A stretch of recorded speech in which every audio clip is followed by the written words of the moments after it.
Hey, we're getting ready to go do a little drive in the truck, and we're going to go visit some Amish schoolhouses. Oh, that sun is bad. Let's turn around here. Okay, there we go. We're going to go visit some Amish schoolhouses today. And while you're viewing them, there's a whole bunch of them in our area, and I'll give you some facts about schooling here in our community with the Amish children because they don't follow the same procedures that we use. Actually, the Amish kids only go to school till eighth grade. After that, they start working. Um, my husband works with a feed mill company, and they have a 15-year-old boy that is doing a man's day labor work. He's there every day, rides his horse and buggy, takes him an hour to get there, does his work all day, and then an hour to get back. So kids get out of school and they start working, and that's what you're going to see here. We're going to talk a lot about the facts about the different schools, and hopefully you'll enjoy it. I'll play some music as you read the captions.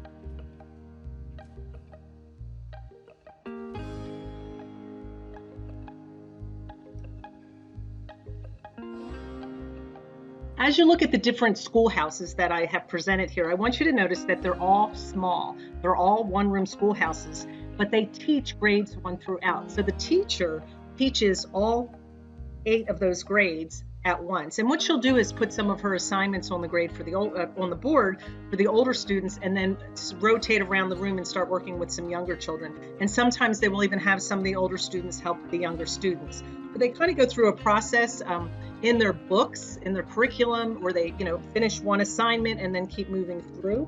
And that's how the students work. So if a student needs more time, they can take it because it is a one-room schoolhouse, and they can work at their pace, at the pace that they need to work at. Notice in all the schools that the bathrooms are outside. Some of them are enclosed. Watch for that in these pictures and these videos. And some of them are just an outhouse. They also have piles of wood. The way they heat is with a wood-burning stove. They have no electricity. The school happens during the day from the light coming in from the windows.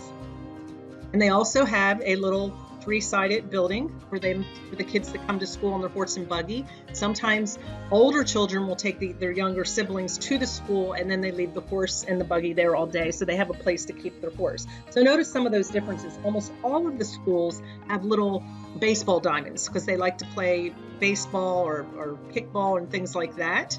Some of them will use the hard baseball with gloves, and some of they won't. Every little community, I'm going to call them communities or sects, they are little groups, and each of them will decide what are the rules for their school. The schools are usually put together by their community, and they make the rules, and usually there's a deacon or somebody else, an elder, that will maintain the rules for that school and make sure everything is adhered to.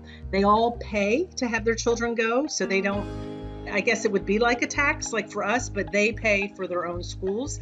Typically, the school buildings, they are not taxed. I went and asked in our community, and a lot of times somebody might put a school building on a piece of their property, and then that property is considered a nonprofit, and it's not taxed.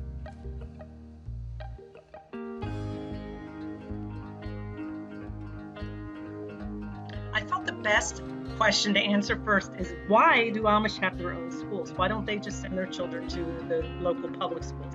They could if they wanted to, but they prefer to teach their own children at home. They want to give their children the instructions they need to earn an honest living and to lead a Christian life. And anymore, they don't teach that in the public schools. Teaching the Christian life to the children happens all day long. They don't just have a lesson. For example, religion is taught all day long in the lessons and on the playground. In arithmetic, by accuracy, no cheating. Language, by learning to say what we mean. In history, by humanity. In health, by teaching cleanliness and thriftiness. In geography, by broadening one's understanding of the world. In music, by singing praises to God. On the school grounds, by teaching honesty, respect, sincerity, humility, and the golden rule.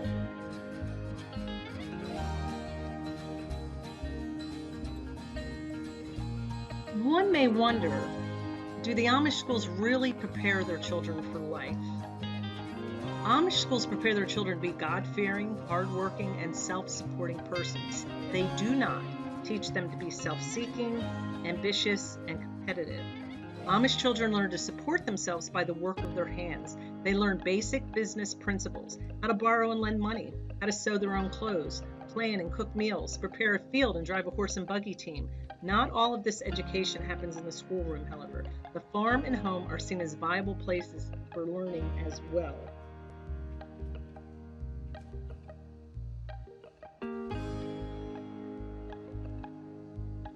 You may wonder what the Amish school year looks like, as far as how long is it, what dates.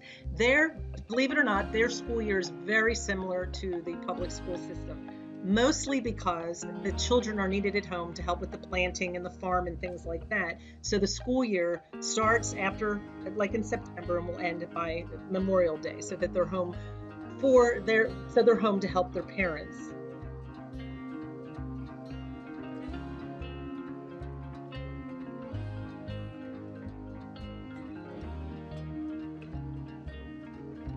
Do the Amish earn grades? Yes, they earn grades just like you've seen on report cards. Typically, an A is 93 to 99%, a B is 86 to 92%, and a C is 70 to 76%. 69% and below is an F, so they have to have a 70% to pass. Now, again, this may vary from different groups, but that was an average of what percentages they use for their grades.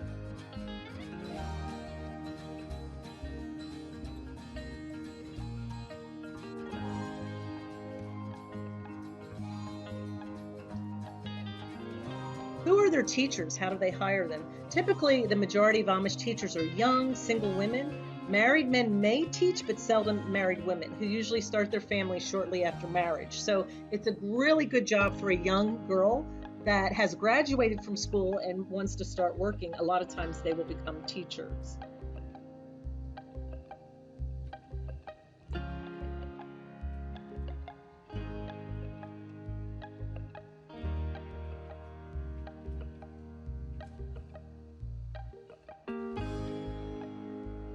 Make sure you check out my channel, My Amish Neighbor, and you can see some other videos that will answer some of your questions about the Amish families. I love living among the Amish. I love driving down the road and seeing a horse and buggy in front of me. It is the most awesome community to live in. They do keep a lot to themselves, but they'll wave to you as they go by. They're really good about being friendly, but they do keep to themselves because they want to maintain their style of living and not have too much English influence into their lives. Let me know below in the comments if you enjoyed the video.